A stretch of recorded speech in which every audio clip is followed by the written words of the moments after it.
Oh, big news. Since the last time we saw you guys here on Football with Friends, we have I don't know. We're gonna have to talk about we're gonna have to talk about the Aggie stuff. We're gonna have to talk about the Aggie stuff. We're gonna have to talk about the running backs 2026 as far as recruiting. But before we get to that, Cody, a big visitor coming in this weekend. We're gonna have Tyler Atkinson from Grayson, Georgia, the number one linebacker in the country.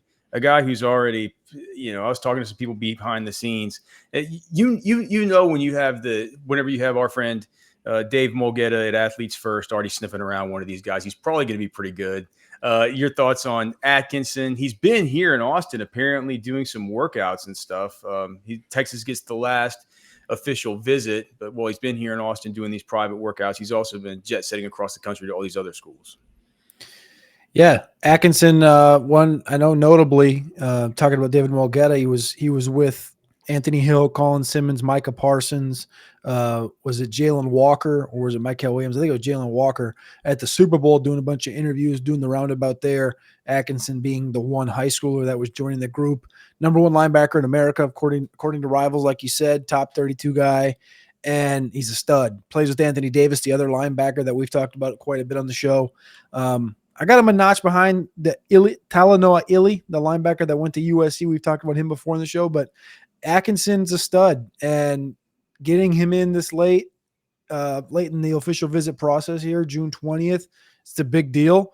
But also notably, I think he's been to Texas now. This will be his fourth time. I read last week while I was doing the behind enemy line stuff that he had been to Georgia 15 times through his high school career. And I thought that was kind of a number that stood out. That's kind of been the favorite in the conversation for Tyler Atkinson, along with some Clemson heat. But yeah, like you said, he's been in Austin the better part of the last month, according to some reports, training with David Johnson, former Texas Longhorns. So there's a little bit there. Derek Johnson. The report said David Johnson. Okay. I'm not sure which David Johnson they'd be I think they probably meant Derek. That's what I assumed, but it said David. So I was gonna. That's who Ant Hill and all them work out with. I'm sure I'm sure he's working with these. All right.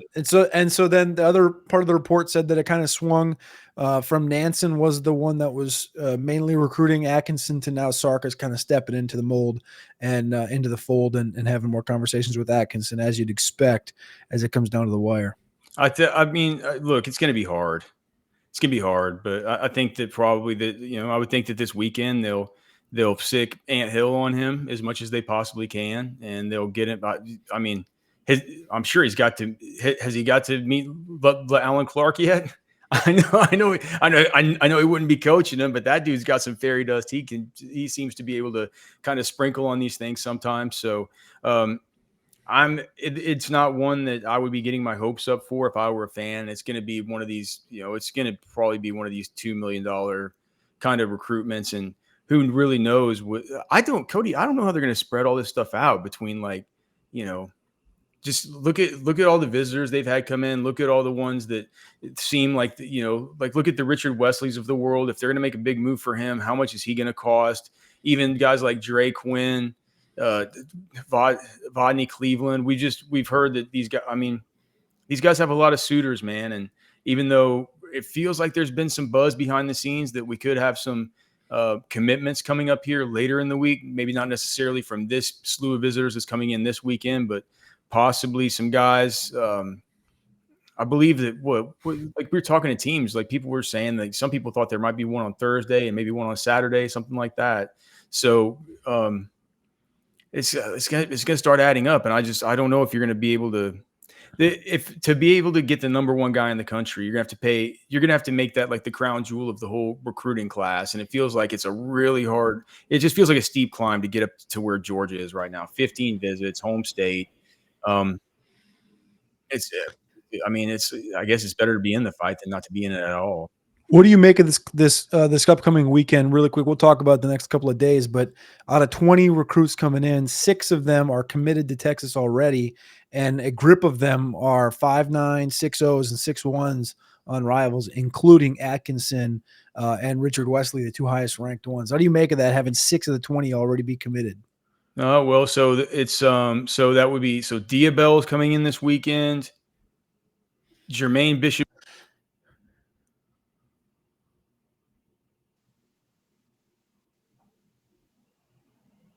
Your mic went out.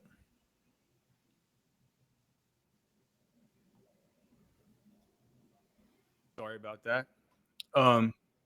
Nick Robertson. Who else is coming in? Oh, Jermaine Bishop, Nick Robertson, Dia Bell, Chris Stewart, who was at Tennessee last weekend, and Max Wright. Max Wright. Yep. 6. I mean, this is the week. I mean, you got Richard Wesley, you got Atkinson coming in, you got Turntine that's going to be in this weekend. You got Calicut that's going to be in this weekend. This is you got Kendall Guerville that's going to be in this weekend.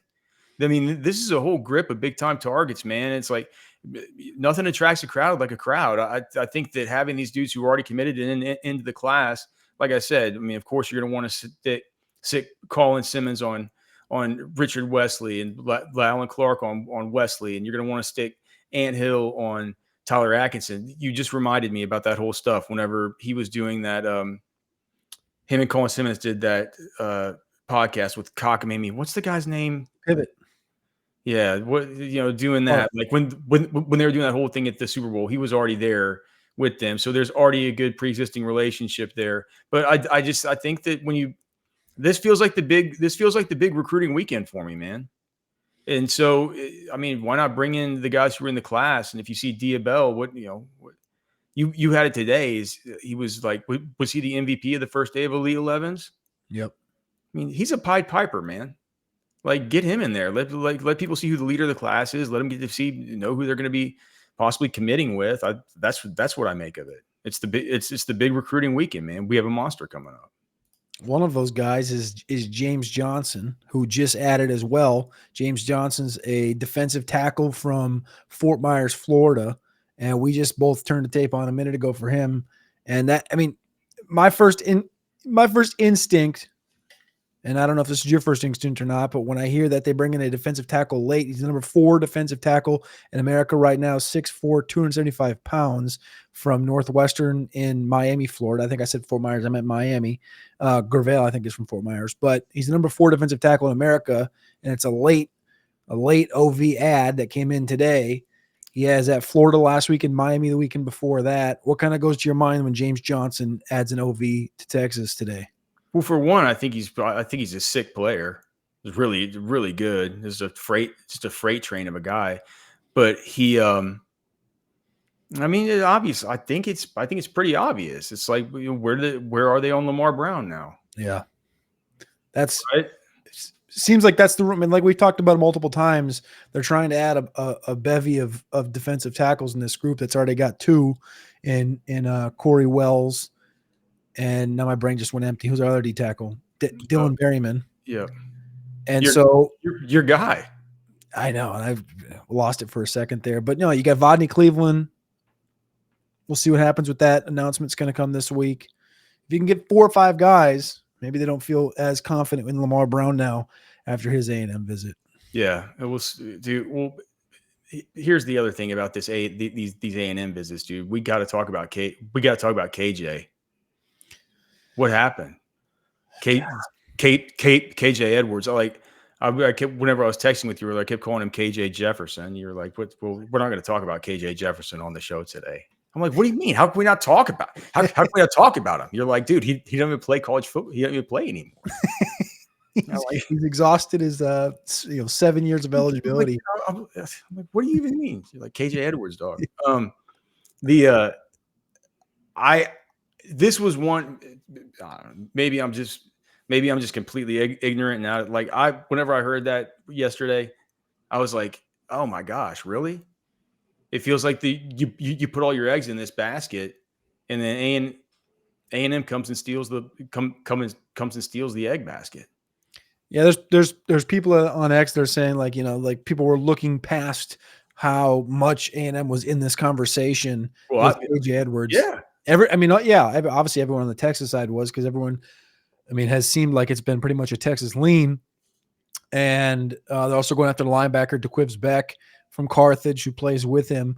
One interesting thing I did read, I think it was Jason Howell from TexAgs had written this up, and it was just an interesting, I think this is a pretty cool note, but KJ Edwards was interviewed, and he said that initially on the official visit last weekend, it was supposed to be him, brother, sister, mom, dad, aunt. And so they showed up for his Aunt? OV. Huh? You're like trash, man. You say aunt, huh? You Aunt. say aunt? I'm from the Midwest, homie. Yeah. His aunt was the last wheel, and they showed up for the OV, and the A&M staff had secretly talked to his grandparents, and his grandparents showed up at the OV unbeknownst to him, and it surprised him at the event. It's those little things. It's those little things going the extra mile. I thought that was a cool story nonetheless. And KJ's a stud. They now got 2 backs up there at A&M. They got 1 offensive lineman committed, but they got 2 backs. We'll see what happens with that. But yeah, I mean, I think it's definitely a missed opportunity by Texas through all the OVs. I mean, if we end this weekend, obviously you have the whole season to go, but Xavier Crowell is the only running back that will have taken an official visit at Texas this summer. Don't really know what that means. I know that Chris Jackson a couple of years ago was kind of a slow start. He ended up getting Ryan Wingo during the season. Kenny Baker's obviously a slow start last year coming in for the defensive tackle room. He gets Justice Terry. I think we got to give Chad Scott a little bit more time before we jump on him, but it's definitely a guy in KJ Edwards that would have been nice. Javian Osborne would have been nice though too. Javian almost wants to almost enough to drive you to drinking. Thanks so much to our presenting sponsor, the Man Eye Institute. Make sure and go give them a phone call today for all your LASIK needs. 844-WOW-2020. The Man Eye Institute, one of only 2 facilities in all of America to have the new, latest, greatest technology. As far as just don't mess with your eyes. If you have the ability to go to a place like Man Eye Institute, make sure you get that done. And if you are getting driven to drinking by Texas A&M getting these recruits, I would recommend going to Specs. Kick off summer with Specs Made in America sale. We've got star-spangled savings on all your American-made favorites. All month long at Specs. Cheers to savings. Yes, and it's Wednesday. You know what that means? It means it's fresh meat delivery day over at Texas Beef Traders right there in Lakeway. 620 in Loman's Crossing. Make sure and get your 10% off by mentioning Orange Bloods whenever you go in there. Go see Darren. Go see the crew up there and go eat some meat, man. Buy some meat. Get it for 10% off. Support local farms. Support local businesses. Eat clean protein with no antibiotics, no vaccines, no non-GMO. Bovine nutritionists on staff. You've heard it and heard it. Texas Beef Traders is the best. Thanks so much to those guys as well. What else do we have to talk about? Are you worried? Edwards? Yeah. Oh, yeah. Oh, no. So on top of the KJ Edwards thing, where does Texas pivot? And do you have to pivot? Like, I don't think you just go and take some 3-star running back, take a running back. Why not just I think what you would want to do. Who's left? Savion Hyder? Savion Hyder from Mineral, Virginia, he had an OV at Michigan this last week. That's kind of been the lean there. Xavier Crowell, again, like I said, the only running back that Texas brought in for an OV. Very much a lean for Alabama and Auburn. I have Alabama as my future cast there. And then Amari Latimer from Tyrone, Georgia was another running back that is undecided, but it's kind of like Wisconsin and Georgia Tech. And he had been scheduled to go to Texas a couple of weeks ago, didn't go. I wonder if there's any more press on that. He's not like a low end. He's a 5.8 on Rivals. He's the 13th ranked running back in America right now. So still a really good running back. I'll be interested to see kind of where they go, what the direction is, but all these guys are kind of open. I would say Latimer's pretty open. Crowell's going to be a tougher get, and I'm not really sure about Hyder.